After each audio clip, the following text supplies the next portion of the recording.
मंगो दुआ के शाला इंजदा नसीब होवे। मंगो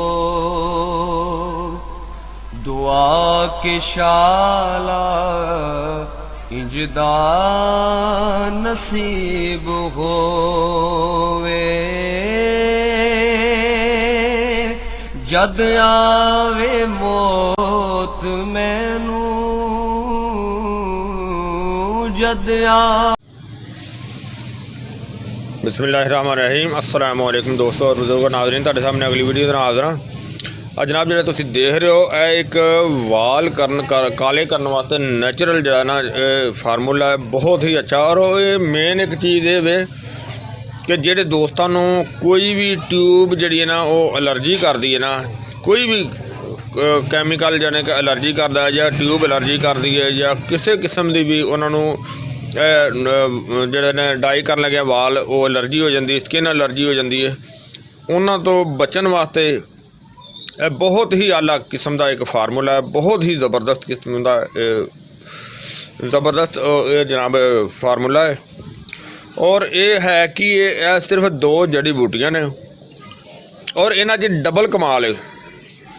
डबल कमाल ये वे कि अगर इन्हों असी कट्ठियां इस्तेमाल करने तो ये वालों का कलर होर देंगे, अगर इन्हों असी स्टैप बाय स्टैप इस्तेमाल करांगे तो फिर ये होल कर वाल यानी कि कलर होर देगी।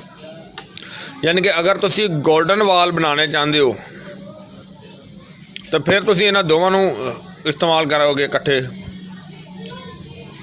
अगर तुसी वाल ब्लैक करना चाहते हो तो फिर इन्होंने लहदा इस्तेमाल करना पएगा। और ये चीज़ां की ने यह तुहाडे सामने यह जनाब वसमा पाउडर बरगे वसमा पाउडर और इनके अलावा यह आम मेहंदी है जिहड़ी आम घरां दे विच इस्तेमाल की जाती है।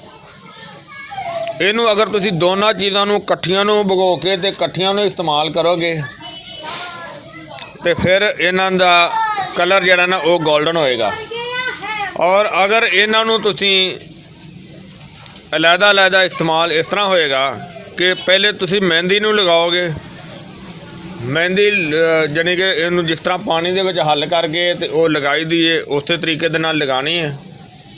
लगान तो बाद इनू खुश्क करना है, खुश्क करने तो बाद जो इनू उतारना है, इहदे नाल वालां नूं धो लेना है। धोने तो बाद वसमा पाउडर जिहड़ा है इनू तुसी मिक्स करना है, मिक्स करके इस तरह उन्होंने बनाना है। क्योंकि यह तो तुहानूं पता है कि जो असी यह लगावांगे तो इहदे नाल वाल जिहड़े ना वो रैड हो जाणगे। और रैड के उत्ते जो असीं वसमा पाउडर की मेहंदी बना के कल्ले दी इहदी लगावांगे तो ये फिर वालों नूं ब्लैक कर देगी, काला कर देगी। क्योंकि अगर असी वसमा कला पहले लावांगे तो ये वालों नूं नीले कर देगा।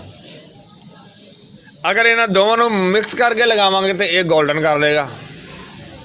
देखो अल्लाह ताला ने हर बूटी दे विच एक अलहदा किस्म का जायका हो गया, कलर हो गया, तासीर हो गई रखी है।